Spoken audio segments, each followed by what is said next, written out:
Good evening. I would like, if I may, to share with you a story written by me. And considering the festivities to come tonight, I felt this story might be appropriate. I hope you enjoy it.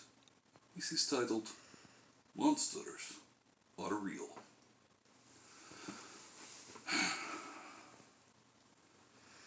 I do not remember everything, but I remember enough.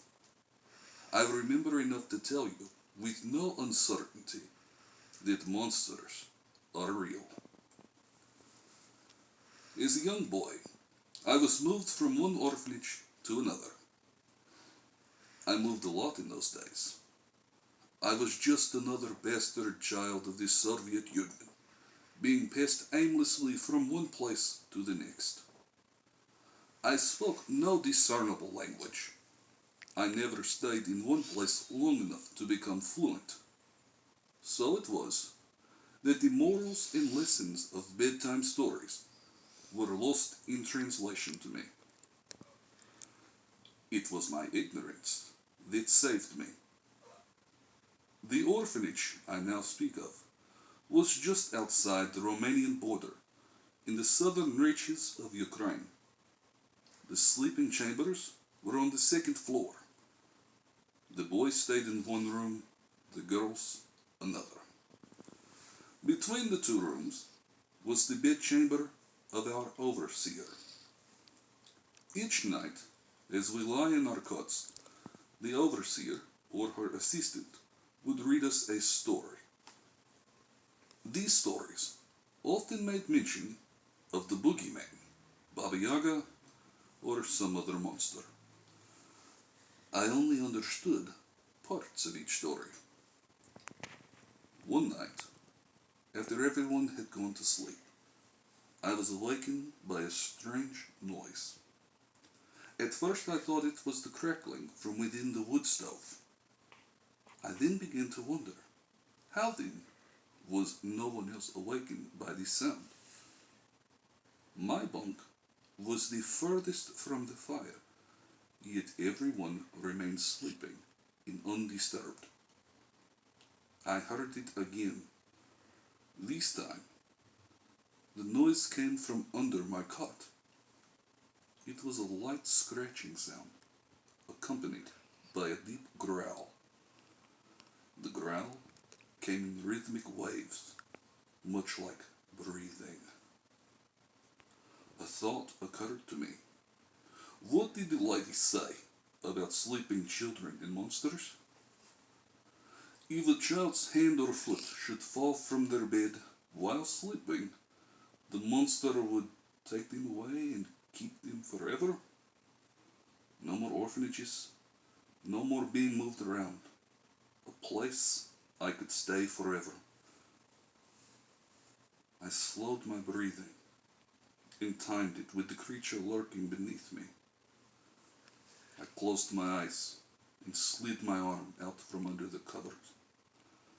The bait was there. The trap was set. The anticipation had my nerves racing.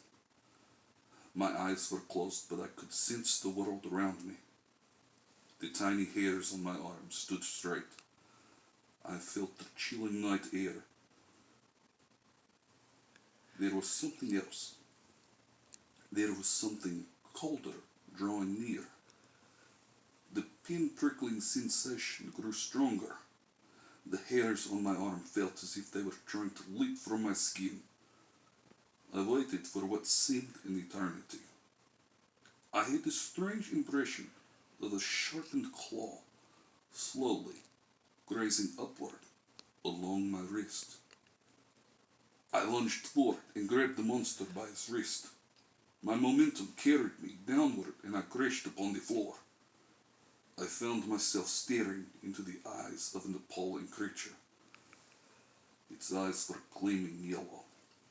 Beyond its surprise, I could see its true, malicious intent. There was no happily ever after awaiting me on the other side of darkness. There was cruelty, followed by a wicked ending.